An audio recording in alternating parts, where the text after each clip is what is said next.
Our theme this year is Fragile to Agile, Stories of Resilience.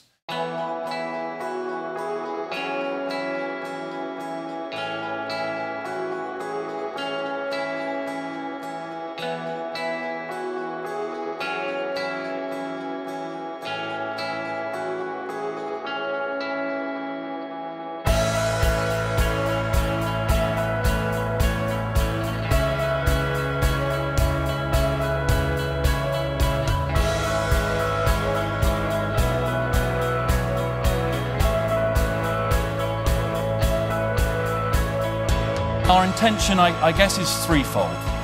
Firstly, to provide us with some time and space. Secondly, to hear stories from each other about leading and managing in these testing times.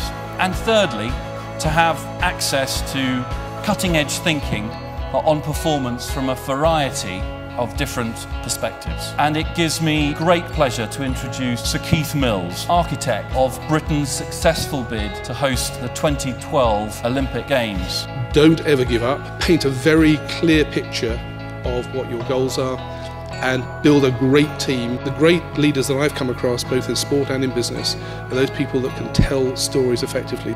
So moving on to another of my projects, my America's Cup team. An example of how we've tried to turn a very difficult negative situation into something very positive.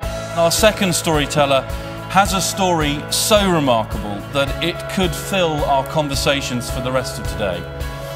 On the 7th of July 2005, Jill Hicks was the last person rescued from her tube train carriage after suicide bombers attacked Londoners on their way to work. Since that time, she's become recognised as one of the foremost campaigners for peace and understanding in the UK. Find someone whose point of view you oppose, she has said, and listen until you understand them. My life and those around me changed and you can't quite work out what the hell has just happened. I now define my life into two distinct parts. What was normal in life one suddenly had to be a new normal in life number two. It took one person, actually, my consultant, who placed his hands on my shoulders and he looked me straight in the eyes and he said, "You will walk out of here." The key theme is using the current economic climate as an opportunity to develop some competitive advantage. People survive, people thrive, people create newness out of being supported and loved.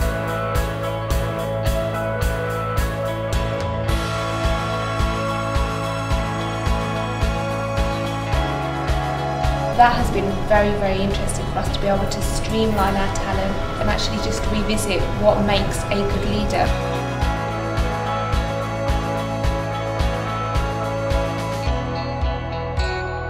It wasn't just an attack on me as an athlete, it was an attack on my identity. Telling the stories from the heart is what is making the difference and inspiring people. What did we learn? Creating a winning environment is really important. This is the Olympic anthem. Let us go home, my family, today. Lunch, I believe, is served. What are you surrounded by, the stories that you're surrounded by, and what's your reaction to that? What stories do you then tell? The story of Lego, Marco will tell it, but it was a struggling business in 2005. It's now double turnover, the third largest toy manufacturer in the UK, and the profit has increased way beyond industry benchmarks. If there's one silver bullet for me, it's this self-awareness, the self-truth is critical. You can't force change with a directive leadership style. I was naive enough originally to think you could. You cannot. You've got to align people. People have got to want to come with you. Think for a moment on your table and predict which way he's going to go and does he say that?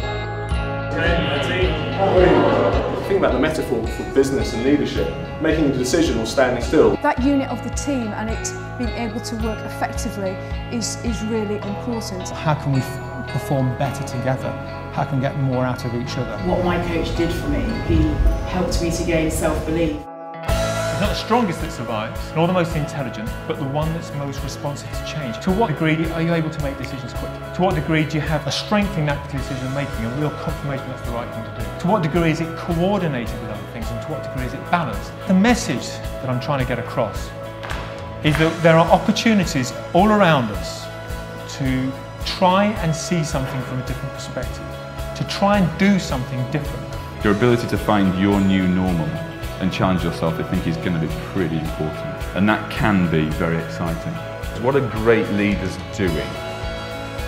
They're taking a very huge, complex, perceivably unachievable thing and making it simple.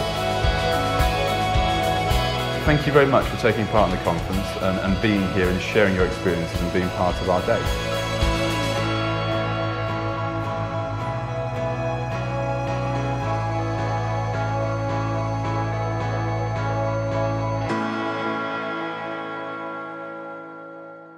Given that the conference here is about resilience, I have my own elderly story, which was about the couple who were 96 and 97, I think, who decided eventually to divorce each other. And they said, basically, we've hated each other for 40 years. Now that is resilience.